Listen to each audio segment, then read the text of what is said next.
Why do you never do that? I'm sure there's probably been times where you've been tempted to be like, I really want to call you out on this right now because I don't like it. It's more of like a reaction sometimes, like because it's like it throws you off. But, and I'm sure you've done the same with me, even like I'll throw you off. But I mean, even like if you're having like a bad moment just because of something that happened during the day, it has nothing to do with the kids. You just have a moment. Like, I want them to see us making up and like, knowing that not everything is sunshine and rainbows kind of thing with us. But I want them to see like how to fix conflict and stuff like that. But I also don't want them to be in front of like a major argument over something that doesn't need to be shown. Why is today's show important? Today's show is important, number one, because I'm not alone in studio today. I actually have the very beautiful, the very amazing, and the very humble, and she's blushing right now, and that is my wife, Jessica. I think you guys would agree that I have completely and totally outkicked my coverage, and so those of you guys who are watching us on YouTube, you're probably shaking your head. Yes, you definitely did. So why is today's show important? Today's show is important because last week, what Jess and I did is we talked a lot about how we met, and we talked a lot about some of the crucibles that we have been through over the years, and we talked a little bit about our communication, and we talked a lot about our friendship. And today, what we're going to talk about is parenting and how we got alignment with parenting. We're also going to talk about how we go about conflict resolution, also how we have each other's backs in front of the kids, whether we agree or disagree. So that's going to be today's podcast. So Jessica, how are you doing? I'm good. You don't look as nervous as you did last week. I still am. You look so much more relaxed though. Like last week when we did this show, like you were literally sitting there, like it was a bit nerve wracking for you. Which, by the way, I can totally understand because, like, I remember when I first started podcasting, like my hands would sweat, I would shake a little bit before every show. Like it was nerve wracking. Yeah. Well, and I don't like being in front of the camera. No, you don't. But you look lovely today, though. Thank you. Happy anniversary tomorrow. Yeah. Yeah, you have it. So right now, guys, we're podcasting. It's July 25th, and our anniversary is August 9th, but this show releases on August 8th. So, Okay. yeah, in podcasting world, it's tomorrow. So, happy anniversary tomorrow. Yep. Happy anniversary. Really, it's 2 weeks from now, but that's okay. Well, I want to get started here with, first of all, it's so nice to have you back here. You do realize that there might be a demand. How did you know what I was going to say? Because I know. What was I going to say? That you think that I'm going to need to do this more often.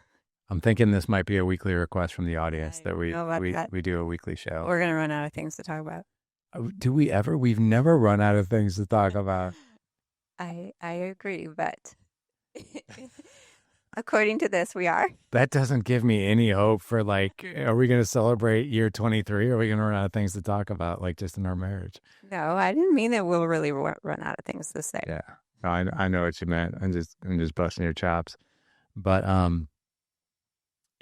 don't know if we ever would run out of things to talk about. I mean, like I always thought, like and I'll just share this with you about the podcasting. I've been podcasting obviously for 10 years, but I think I made outlines for the first 10 shows. And then after that, I was like on God's good humor after that. But I've never run out of things to talk about. I think it's because like this whole parenting thing, this whole marriage thing, it's always changing and evolving. Like I was talking about this yesterday on a podcast because they were like, do you feel like you're an expert? And I'm like, no, it's like the farthest thing from it because like every season, I feel like you and we enter into a new season that is new to us. So like right now, we have an adult son.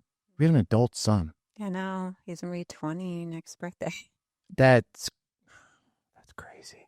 We have an adult son. So like when you think about that, that's a whole new world because now you and I are like, we're figuring out like, okay, we can't really ground him anymore. We have our house rules, right? Yeah. But it's not like we can like take his phone away. He's paying for his phone now.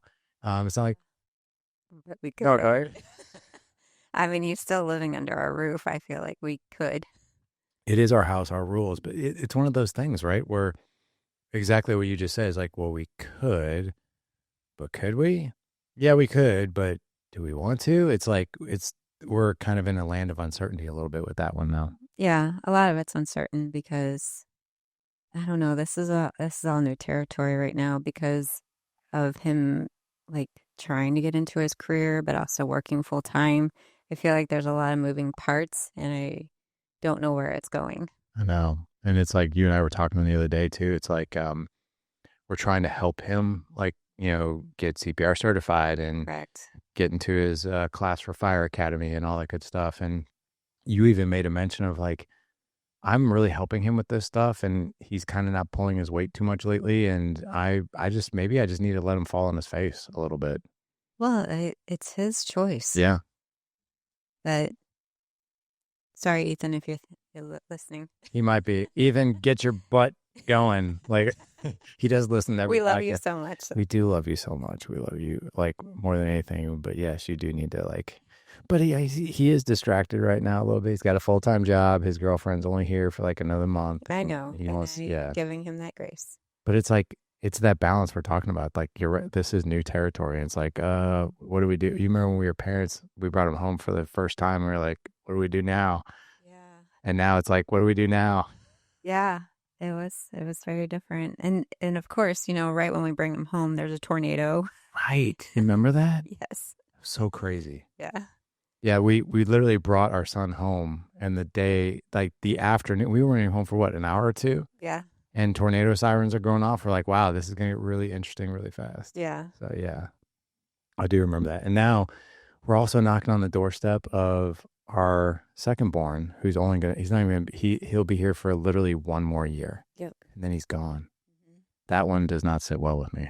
Yeah. I mean, Ethan, it was like I was upset that he was graduating all the nerves and all this, the last things and everything, but then I knew he was staying home. So it wasn't as sad. Yeah, it wasn't as sad, but the one that's like leaving the nest and 5.5 hours away, you're like, oh, like that's like even that's gonna be new territory. It's like, okay, we have three, maybe two. I don't know. Ethan might not be here at that time, but I'm sure he will be. But even like going from four kids to three, it totally changes the dynamic, and you have to relearn that one too. Yeah.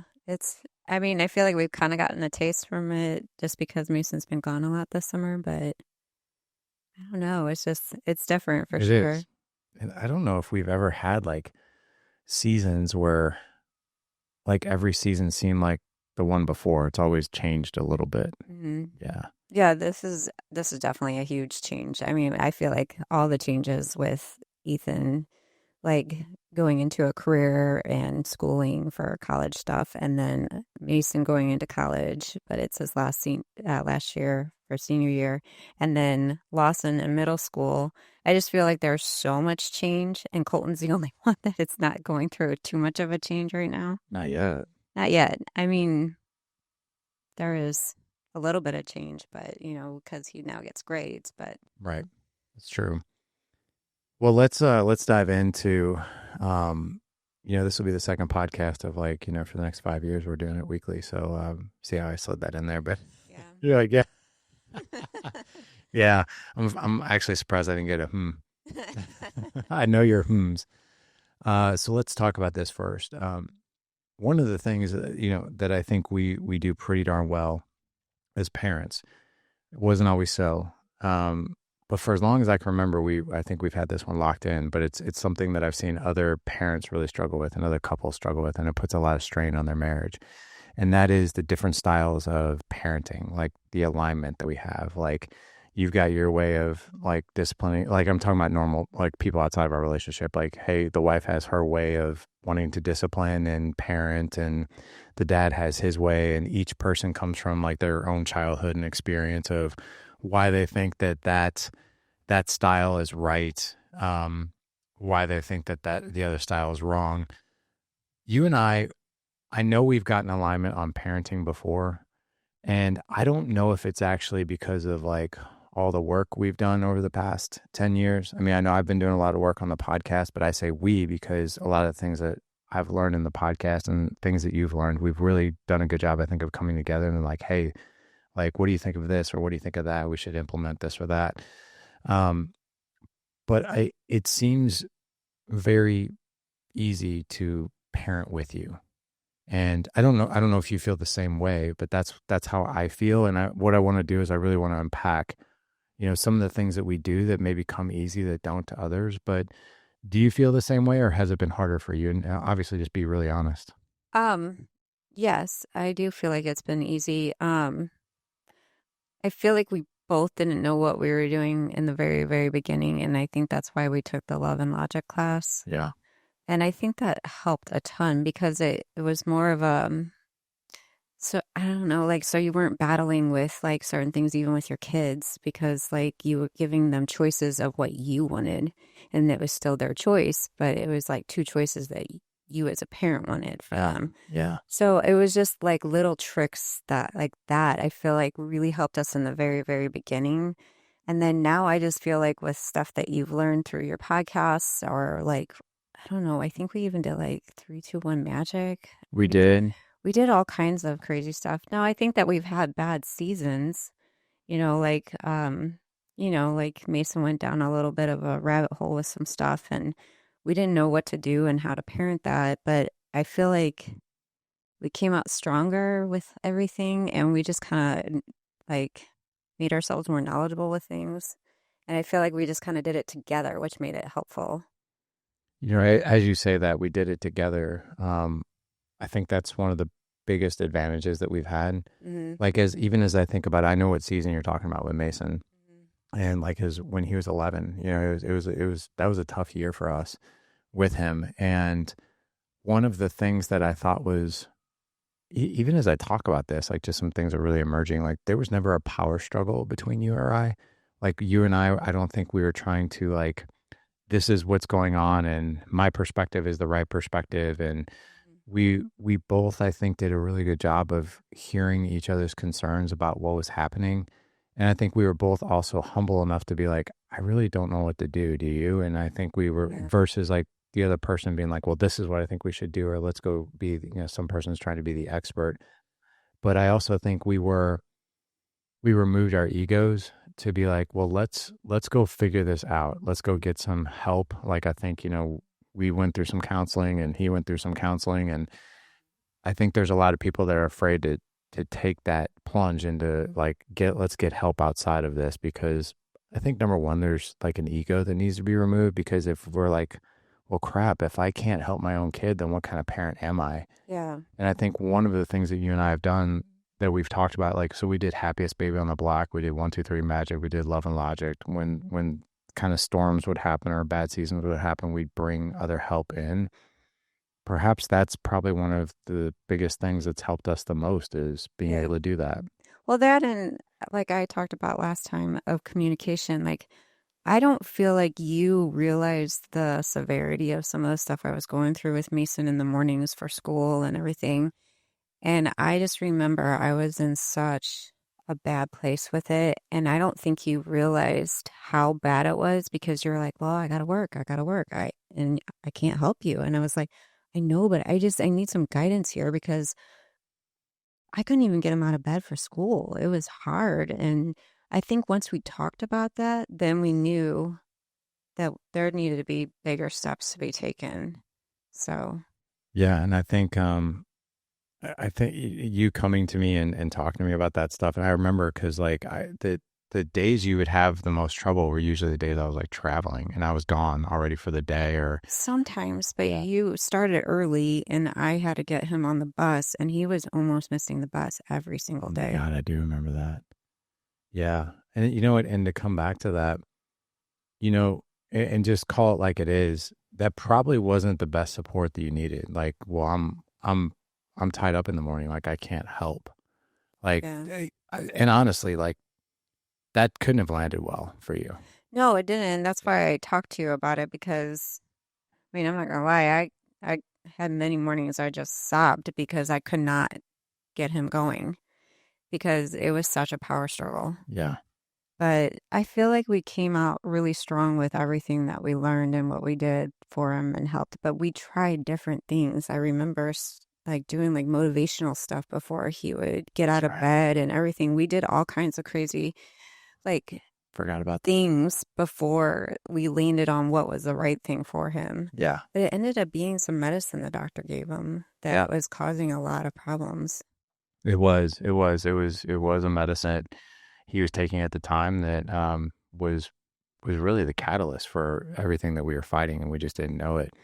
And I think it was actually that outside help that was able to give us that perspective of like, hey, it's probably actually this medication. Hmm. And then they were able to titrate him off that medication and put him on some supplements, and that was like the game changer. It was, and he's been fine ever since. Yeah, he's been great ever since. But I think going back to like some of the things I think that have really helped us get alignment is like, let's go explore this together, Hmm. and really, really figure this out, and set our egos aside of like, no, we need to be the ones to help him. We're his parents, like kind of like the ego that gets it a lot, like even couples that when they feel that they're in a bad season, not to completely digress, but even when you and I are in a bad season, we're always like, let's go see Dr. Tom, Yeah. or let's go see, whoever, right? Or go see Toby, who's one of our therapists, and always being like, hey, let's go figure this out because we're not figuring it out. Yeah. With let's go back to parenting alignment a little bit more. Um, one of the things that I think we've done really, really well is we have each other's back in front of the kids. So, when you lay down like a disciplinary action, is there ever any doubt in your mind whether or not I will publicly disagree with you in front of the kids? No. Yeah, same.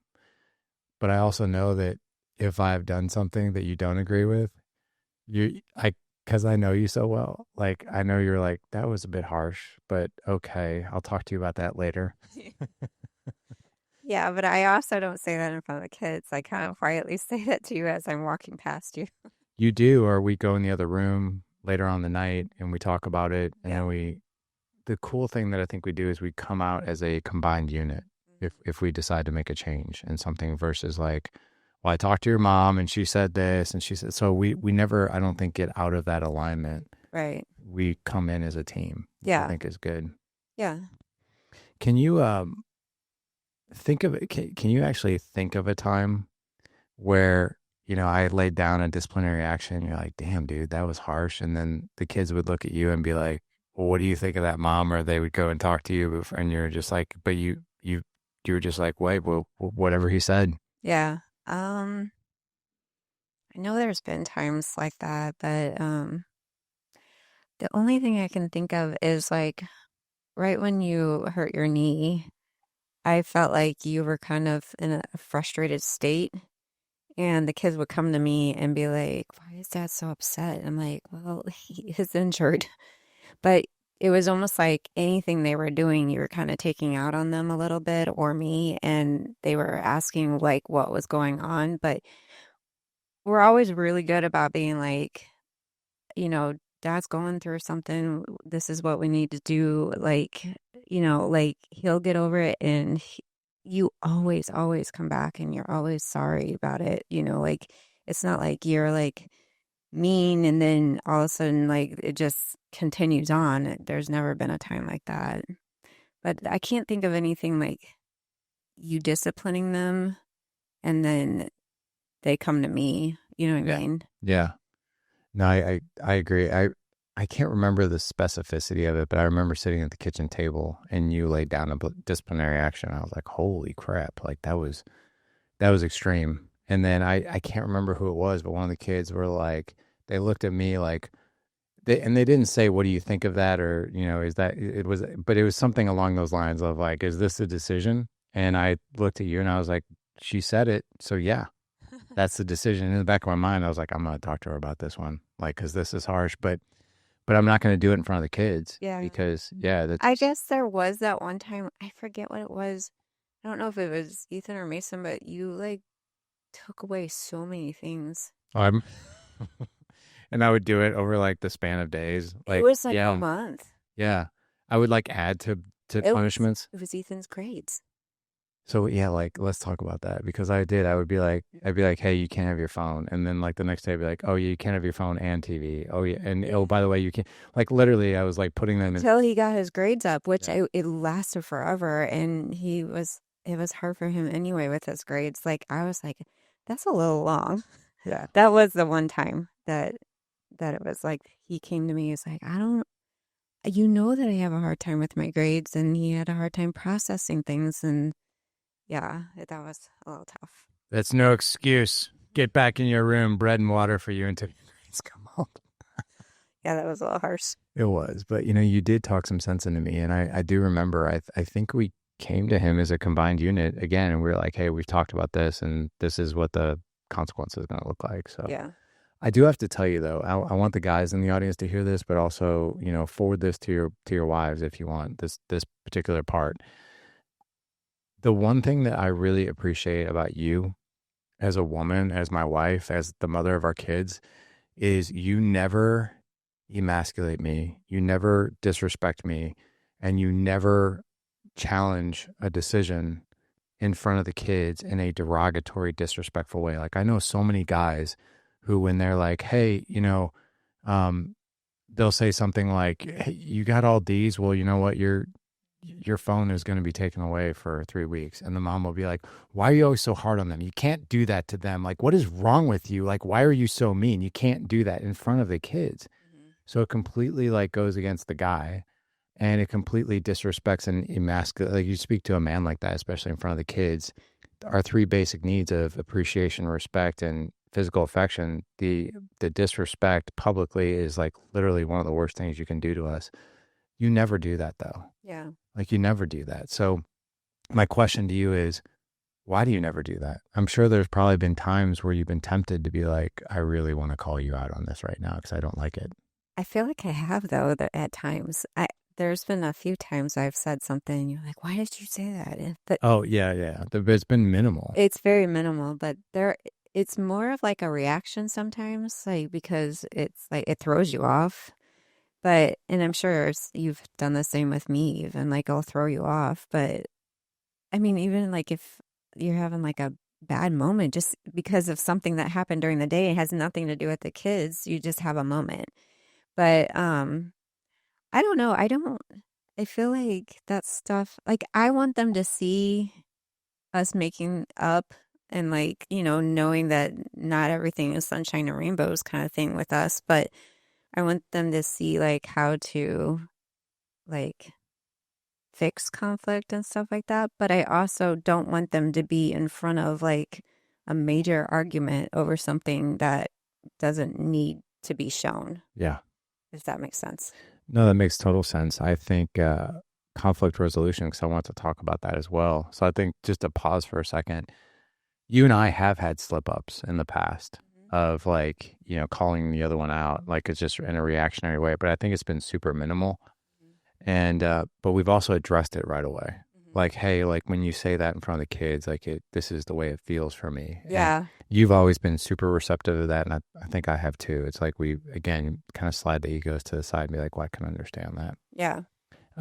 Conflict resolution. I want to ask you about this one. I think the audience probably doesn't believe me when I say we hardly ever fight, Yeah. but we really hardly ever fight. Right. Like we have disagreements, Mhm. but um, I want to talk about like some of our non-negotiable rules that we really don't break. Like one of them is we don't ever call each other a name. No. Like in the 30 years I've known you, you've never called me, a mother effer. You've never called me an asshole. You've never called me a name in anger. Yeah. Like I don't think ever. No, I don't think so. That's uncommon. Like a lot of couples, they'll call each other names. And what I've learned over time, and I want to know what that's done for you as well. Like, but for me, it's been like there's, I think of our conflict resolution, our line of communication, like like the road in a way. And the guardrails are, so for instance, when you and I disagree, some of our guardrails are we do not call each other names Right. ever. When the other person is talking, I think the other person does a really good job of like shutting up and listening. I don't know if I'm always good at that. Really?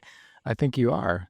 Yeah, but you always say that I talk like as you're talking, I always say something that I want to say. Yeah, I mean, yeah, you do interrupt sometimes, but I mean, for the most part, you're such a good listener, though. Oh yeah, And I, I can be. and when you interject something, I know it's because like you're thinking of it right away, and you probably want to say it, right? Yeah, but I also a lot of people talk over me anyway. That's true. So maybe yeah. But the other thing we the other person talks, the other person listens. I also realized that one of our guardrails is we don't yell at each other. Yeah. Like that it's been minimal times that we've raised our voice to the other person. Mm-hmm. And I mean, I think I can, in 30 years almost we've known each other, I think I'd be lucky if I could count 10 times that we've actually yelled at Yeah. each other. So I think that there's something to be said about those guardrails and why they're so important. But the name calling thing, what does it feel like for you as a woman knowing like, I'm never going to call you, I don't think I ever have called you like a bitch or anything like that, but like knowing that I will never like do a low blow like that. What does it feel like for you? I mean, to be honest, I don't think I realize that sometimes. Like it's almost like I take it for granted Yeah, same. because we've never done that, like Right. ever. Like I think that I'm just more naive to it because I don't realize that we don't do that, you know? It's So, pretty uncommon. There's a lot of, but the thing is, even joking, we don't do it. yeah, no. Like if we were laughing and you're like, oh, you're such a jackass or you're such an asshole. Like or oh my God, like, why are you Well, being it's such a probably bitch? because I don't really feel that way. I don't feel like you're a jackass or an asshole. Oh, I can't be though. I mean, you can make me mad. Yeah. Which, yeah, but so that's the thing though. Like even in anger, you don't pull that lever. Yeah. And Maybe because I grew up, no one called me names when I was right. growing up. That's true. Yeah, you did. And on the flip side, there was a lot of name calling, where I grew up. Like Yeah, there, but you've always strived not to be like that. true, I have. But um, what about tonality? So when we disagree, I know sometimes. Actually, if I really think about it, sometimes my tone really sucks. Oh, mine does too. And I'm sassy. I love I'm sassy. I love how you say that though. But tonality, I think, is something that we're conscious of. I don't know if we're always great at it, but I think it's something that one thing when I think of tonality, we don't yell. Yeah. Like there's no screaming. So No. there's calm voices, so what does that mean for you to know that when I do speak to you, even if I'm super pissed or you speak to me and you're super pissed, there's still I think that responsibility of restraint Mhm. of like, I'm still going to speak to this person with respect. So what does that mean for you to receive that? And also, why do you give it so freely? Hmm. I don't know. Um, I don't know. I don't really know how to answer that because, again, I don't really feel like it's something that you think about on a regular basis because it's never really happened. You know what I mean? Like, I just know that, I mean, yeah, I can feel like you're frustrated and like I don't know what you want, but I also feel like we both know each other well enough to know, like, okay, he needs his space or I need my space. And it's always just been that way, you know, and then we always come back together and talk about things. We don't ever feel like we need to yell about it in that situation. I feel like there has been a few times where we've gotten super mad and, we'll say things like that, I don't know if I would say that we don't mean, but we say things just out of like, just because it's in the moment. But I feel like there's no reason for yelling, and I don't really feel like we're big yellers anyway. So it's very hard to say what does that feel for me because I don't feel like I've ever felt like I needed to yell and for anything. I've yelled at the kids a few times here and there, but I'm not a huge yeller, and the kids will even tell me that. Like I'm just not a big yeller. There was one or a few times when you were out of town and they weren't listening, and even Ethan came to me the other day and he was like, you never really yelled, but there was times I felt really bad because you were right. We were not listening to you. I just love that ownership. Like, Ethan, if you're listening to this, you do have tremendous ownership. That is so true. But I feel like we all do. We all have very like good ownership with everything that we do. Like I know when I'm being sassy or a jerk or something or just in a weird, frustrated mood. You do too. You know when your tone is wrong and like I feel like all the kids even know it. And I feel like we're all very good at apologizing when that's the case. I agree with that. The reason I wanted to vet these things out is because I know we've been doing these things for so long, they kind of come naturally. So they're not really on the radar. It's just, it's part of our operating system. Yeah. Um, but it's also not the operating system, I think, of a lot of people out there. And I agree with that. one of the thing about you mentioned, people who are going through a bad time. Um, it brought up a thought that when I'm going through a bad time, what I notice, at least in the dynamic of our relationship, when I zoom out from it, you do a really good job of reading me and knowing that I'm going through a bad time. And you physically give me affection, like you'll come up and just give me a hug. And that there's like I always tell you, there's like a waterfall of peace that just goes over me when I'm going through a bad time and all you do is touch me. It's almost like all the problems go away. There's this video that I saw on Instagram that there's a man and a woman driving together. The man is driving, and you can hear all the thoughts of the man, like all the chaos going on in his mind. Like, I need to do this, I need that, like work stuff, and I need to do this, I need to do that. And you could tell he's like stressed, and all of a sudden the woman like reaches behind him and starts like scratching the back of his neck. And all of a sudden the volume of all those voices just slowly disappear. Yeah. So you do that, and you do that so well. And it's such a gift. Like, being married to you is, I'll just say it for what it is. It's a gift to be married to you. But that is one of the beautiful gifts you give me as a husband, is you just come up to me and give me affection. But you also do this really interesting thing that I don't think you even realize that you do. And I think we also do it for each other. When the other person is going through something hard, and the other person knows that that person is going, whether it's a bad day, a bad week, they're exhausted, a lot of couples will gaslight the other person. Like, so it's almost like so for instance, if the man had a bad day and he comes home and maybe he's not, he's not like yelling at the kids or anything like that, but maybe he's a bit sullen, he's a bit withdrawn. The woman will say something like, well, it looks like you had a bad day, but don't bring it here. Yeah. Like, just things like that, like, and I would never say something like that to you, and you would never say anything like that to me. But I've noticed that with a lot of couples, that when there is a bad moment, the other person doesn't allow that person any space to like process through that moment. In fact, they'll make it worse by gaslighting them. Yeah. That's something that you and I don't do. But I'm curious, from your perspective, when you see me going through hard times, I know I could answer that as well for you, but I know that there's probably a part of you that's kind of annoyed, that like, I wish he'd get out of this mood. He's frustrated. He's taking it out on the kids. Like, I wish he would connect with me. He's not. He's being distant. And I want to get his attention a little bit. Yeah. And what a lot of women will do is they'll say something really sort of, I'll say for what it is, they say something really naggy and kind of mean to get the attention. But you don't do that. Why is that? I feel like in the very beginning of our relationship, when like I started becoming a stay-at-home mom, like I was trying to figure it all out, and like I was not always cleaning, but I was taking care of the kids and everything. And I remember there was times where you would come home and be like, "What did you do all day?" Which, by the way, guys, the only time to ever ask that question is never. So, but because of that situation, I feel like you and I knew, okay, because I said something to you. I was like, that's really hurtful because I am taking care of the kids. I'm trying to figure this all out. I just started, like, I stopped working, all this stuff. And I feel like from that very beginning of us, like, talking about that, like, we kind of, like, spill it into the rest of our, like, parenting style. Like, we knew that, okay, we don't ask like that.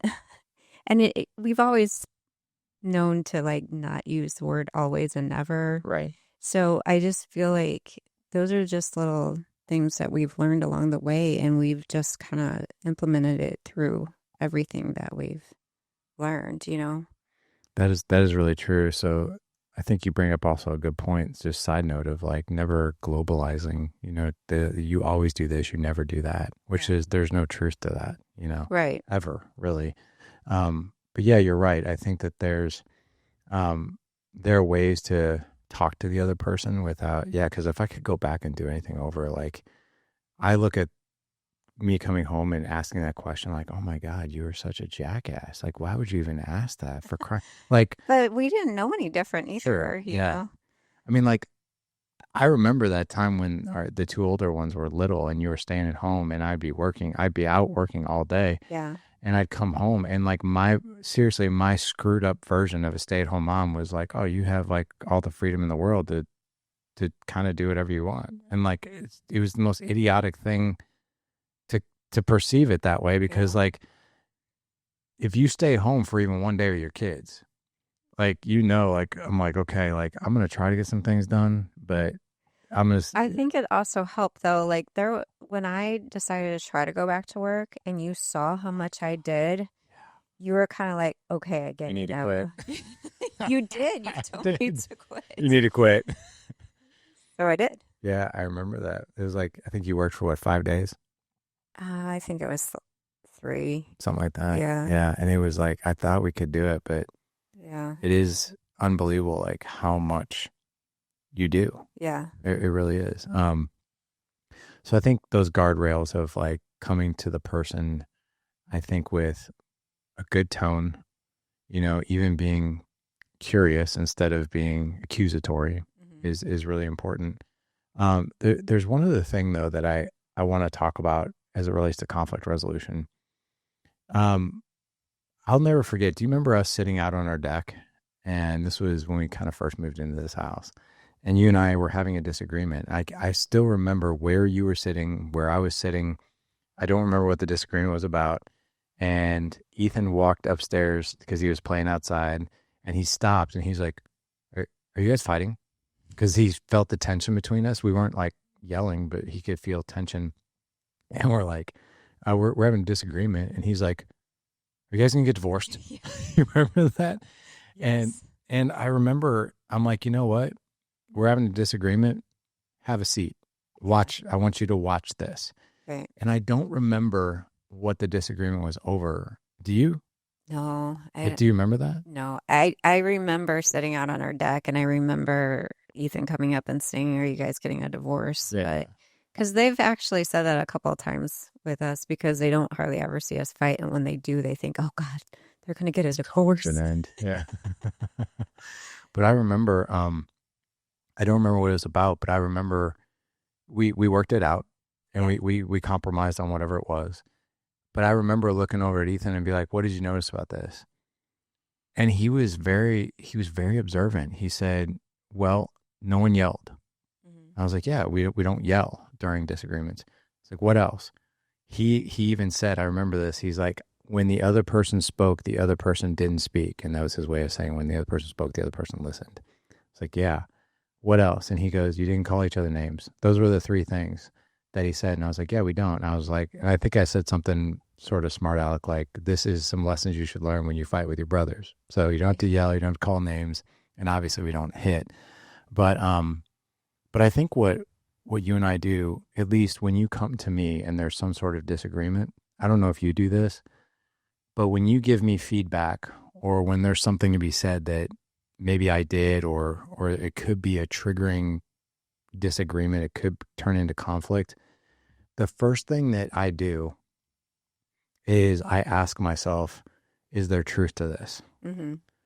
So it's sidestepping that ego of like, because there's a part of me when you come at me with something, just as any other human being, I kind of want to defend myself, but I push that aside and I'm just like, there could be some truth to this. And I really need to explore if there is.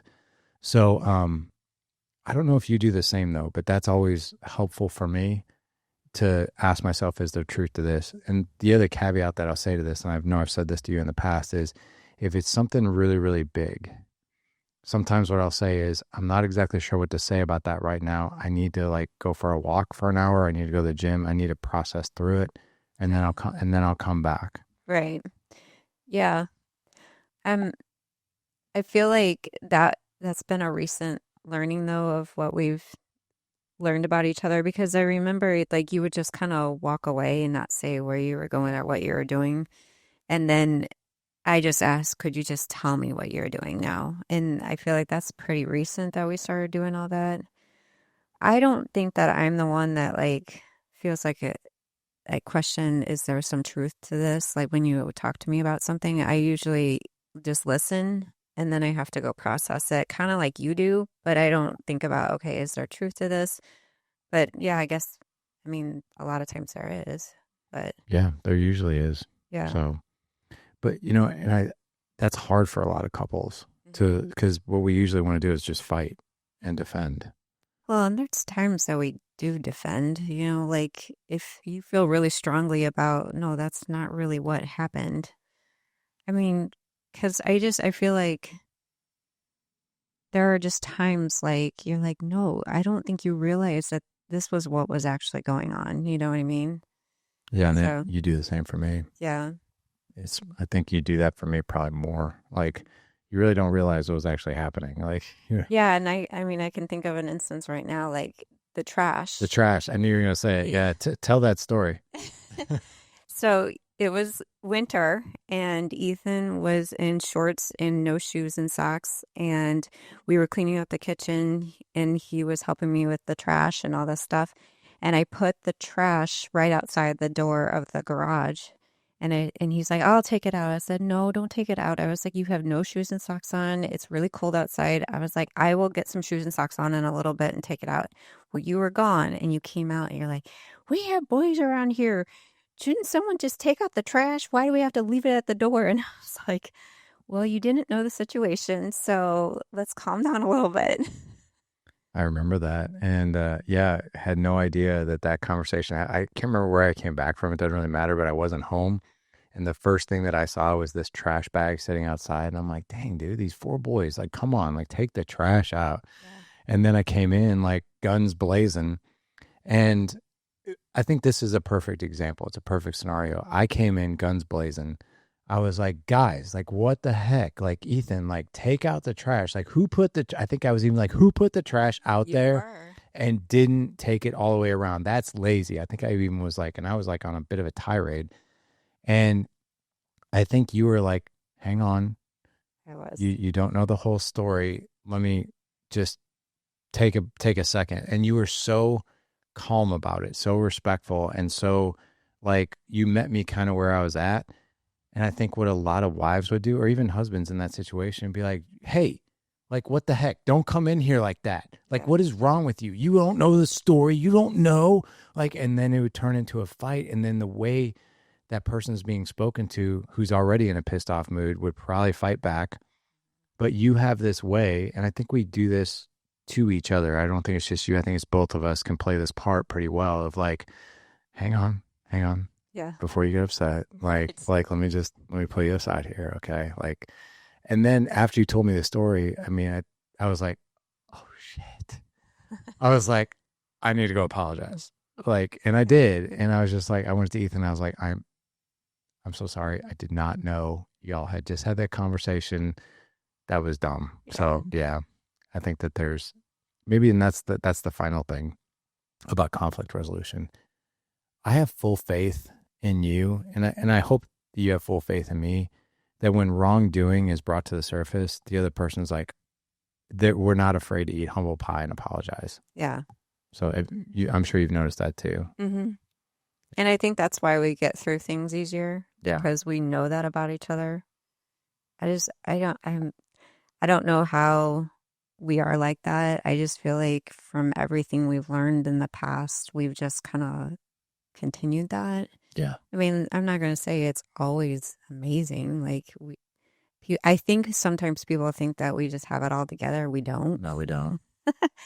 But I just feel like we've just learned a lot of things and we just try to implement them where we can. And there's times we screw up with it, and there's times we're on the ball with it. So true. And I think we also give each other grace for the screw ups. Hmm. So I think we give each other like a lot of mulligans. Like, Yeah.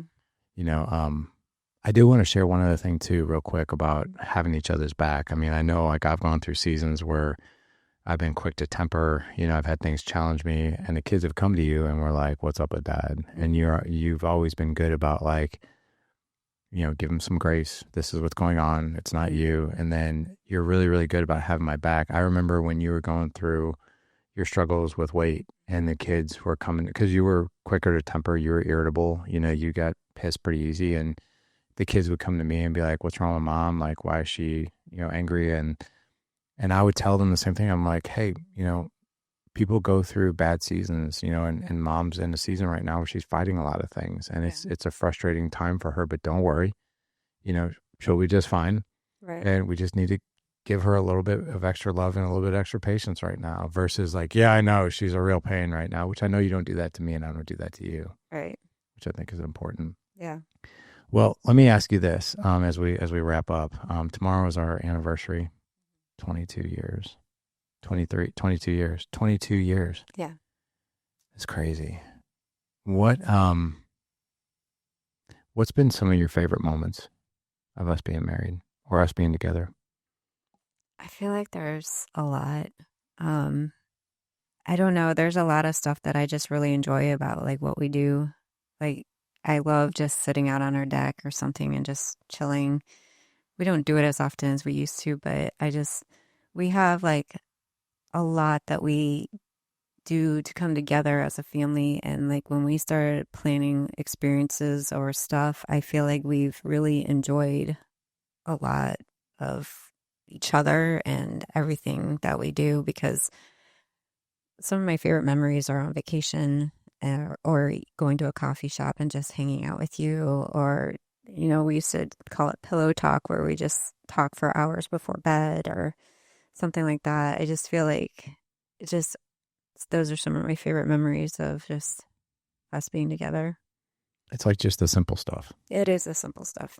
Yeah, it's that's what I've noticed too. Like it's never been the brand new car, and it's never been like the shiny object. It's always been the laughter like that we have in this house. Like there are nights where, and you were kind of joking with me because we had Ethan, his girlfriend, Lawson, and a friend of his, and we were playing games, and I was just like kicking back. I was like, "This is so cool," and I just kind of looked at you and smiled. And you're like, "I know what you're thinking." I was like, "What do you mean?" You're like, "You just love this because like it's kind of what you didn't have growing up. They like everybody is like laughing and everybody's playing a game and we're under our own roof." And I was like, "Yeah, that's literally about as simple as that's the joy that I get and that we get." The other, and I love too. A lot of people, I don't think, and maybe we can even talk about this on the next show. Is a lot of couples I think get really, really wrapped up in like what is it that you actually value as a couple, and maybe we can give maybe some teasers on that. So, like for instance, one of the things that we do value is experiences over stuff. So if you think about like decisions we've made financially, it's like it's never been on like a vehicle or designer clothes or I got to have these shoes or this type of purse or I have to wear these kind of jeans or this type of suit or I need this watch, right? It's always been like, what kind of memory can we go make? Yeah. Yeah. And I don't even know how we got to that alignment, but we did. I don't either. Yeah. I mean, I'm sure it's something that we saw or, We did go through our core values exercise. And oh, that was maybe a while back, and then we did the alignment. Um, but it just seemed maybe when I talk about like how do we come, that's how we came about that. But like how easy it felt like it was yeah. to do that. Um, one other thing that I think is really great about our relationship is, um, I love just spending any kind of time with you. Mm-hmm. Like it could be like you were talking about a coffee shop. It could be a walk. It doesn't have to be like some grand vacation adventure or anything like that. It could literally be us walking our dog around the block. Yeah. It's super special. Mm-hmm. Yeah. It's because we never run out of things to say to each other. Well, there you go. So we should be doing this podcast for at least the next 10 years together. Say that. Well, I love you and I love this podcast and this has been a lot of fun. But as far as anything you would love to do and celebrate and it doesn't have to be tomorrow for our anniversary, but how can we make, in your opinion, year 22 just a really memorable year as a whole? Um, I don't know.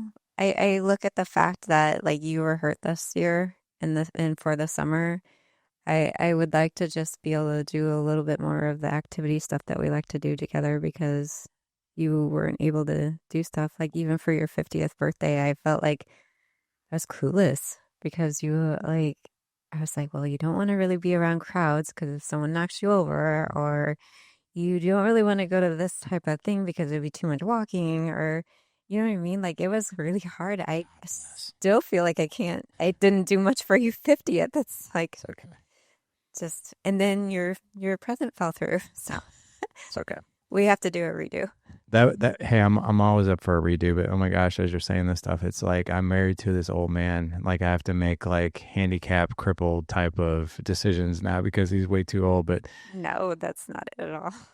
the kids are always asking me, they're like, when are you going to be okay? I was like, by Halloween, I'll be probably pretty good to go Yeah. at that point. By Thanksgiving, really good to go. And by next spring, you ain't going to stop me. So yeah, this recovery has been a while, but I can tell you, for me, yeah, I felt like we got a little hamstring this year on things that we could do. I couldn't even go to Utah with you guys when you were there for 2 weeks. I was back home by myself, but the one thing that I'm looking forward to is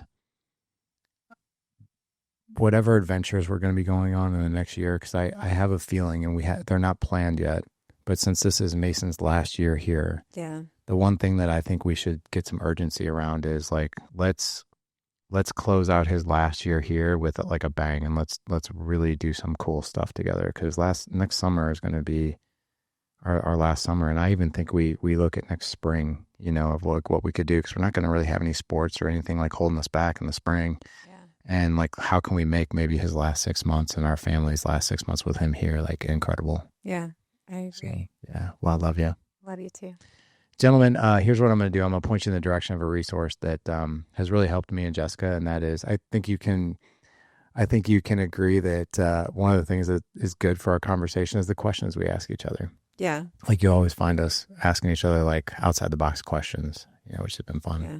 Well, even if like if there's like a fight going on, you still like it's almost like you have to ask a question in order that there's no defensiveness going on there.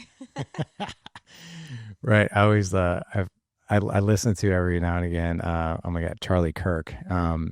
You know, he's obviously he falls on one side of the political arena, but like one thing that is, I'm just fascinated to watch him interact with people because instead of arguing, he always asks questions, which I think is fascinating. So like, yeah, always asking questions. But in the spirit of asking questions, I want to point you guys to a resource that's really helped Jessica and I over the years.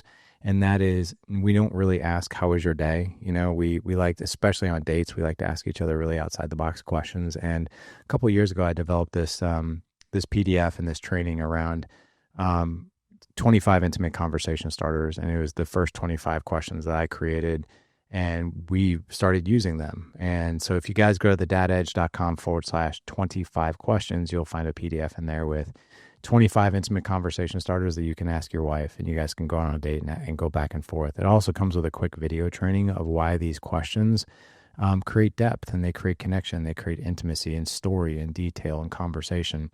One thing that as we close out, I want to say, do you remember, it was about a year ago, and I came to the date with some questions. I think you might have too, but I think we only got to it was at Bar Napoli, and I think we only got to 3 questions, and that one question turned into you wanting to create a business, and not right now, but somewhere down the road, where you want to create a business around interior design. And at that table, we bought the domain for the name of your company. You remember that? I do. We talked for like 3 hours about it, about some of the things you want to do and staging and how you go about it and the challenges that you've had and why you want to do it. But it turned into like a 3-hour conversation. We bought the domain that night. Yeah, we did. Yeah. Do you remember that? I do. I Yeah. remember that, but it's still not there. Still, well, it doesn't have to be there, but we got the domain. So, which by the way, you want to hear something funny? I'll share this on the podcast today. So today, I went online and I bought the Dad Edge and everything, you know, the dadedge.net, dadedge.com. The reason I bought the Dad Edge is because Dad Edge was taken. I couldn't even believe it. I was like, who in the world buys Dad Edge? But I bought all the other domains like dadedge.net, dadedge.ai. So I have them all except for that one. And I got an email from a listener. He's like, hey, I just want to let you know Dad Edge is for sale. And today I bought it. And I bought it for a really hefty price, but I did buy it, so it's officially mine. But yeah, you want to actually capture whatever idea you have, whether you're going to start your business in 5 years, 10 years, or the next day, buy the domain. So the funny part about it was, as I asked the broker over the phone, because the broker was the one who was going back and forth with me and this guy, I was like, he got me, he sent some astronomical price over, and I was like, what in the world? I'm not paying that. There's no way. I came back with a super low price, and then we met way closer to my price, which was good. And I asked this guy, I was like, what is this guy even doing with that domain? I was like, did you get that information? He's like, actually, I did. He's like, I wanted to know, like, why did this guy buy dadedge.com? He bought it back in 2014 when he had his first kid. And he just bought it because he's like, I think maybe I'll start a blog someday. And just he's like, he bought it and then he never gave it a second thought. Oh, that's weird. I know. And he was like, well, like maybe there's somebody out there who wants this. And turns out I was the guy that wanted it. So I bought it today. That is weird. I mean, because that was your whole starting point. Yeah, it was. But you got your domain, so that's good. You'll have it now for years. Nobody can take it. Yeah. Yeah. It does expire, so. It does, but they auto renew, so that's okay. But gentlemen, like I said, go to dadedge.com/25 questions. You'll get those questions, and who knows, maybe you and your wife will be sitting there at a date night and she'll open up a business, depending on what question you answered. But thanks for joining us thanks for joining me on the podcast. I know this is not your comfort zone, but thank you for doing it. It's such a gift to me and to the audience. Okay.